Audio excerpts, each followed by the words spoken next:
Depuis plus d'un an, le Covid-19 impacte très fortement nos vies.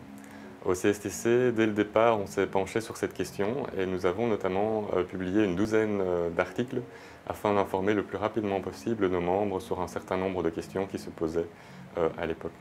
Ces différents articles ont été rassemblés dans un CSTC Contact hors série qui a été publié en mai 2020. Parmi les sujets abordés, un article traitait déjà des installations techniques. Il était d'ailleurs le fruit d'une collaboration avec Techlink. Il faut savoir qu'à l'époque, le rôle de la ventilation pour limiter le risque de transmission du virus était très peu abordé au niveau international et notamment dans le milieu médical. Entre-temps, les preuves scientifiques au niveau international ont permis de démontrer l'importance de la ventilation pour renouveler l'air d'un local, mais évidemment aussi pour évacuer les aérosols émis par une personne infectée potentiellement présente dans ce local. Ces aérosols sont en fait au départ des toutes fines gouttelettes qui, après évaporation de la partie liquide, peuvent rester en suspension dans l'air pendant un certain temps et contenir encore du virus actif. La ventilation est donc essentielle pour évacuer ces aérosols et limiter le risque de transmission du virus.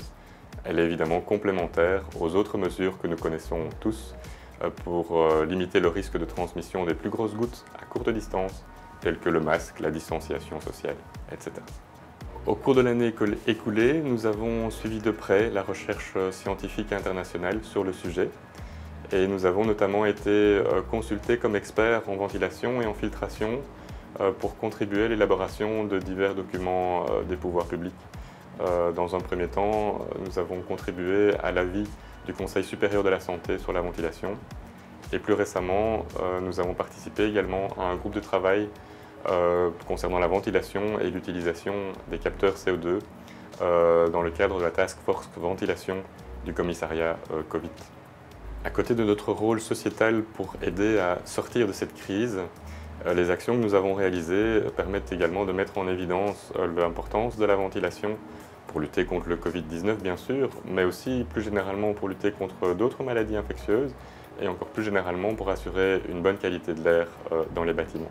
Cette prise de conscience de l'importance de la ventilation dépassera très largement la crise actuelle et aura un impact important pour l'ensemble du secteur de la ventilation.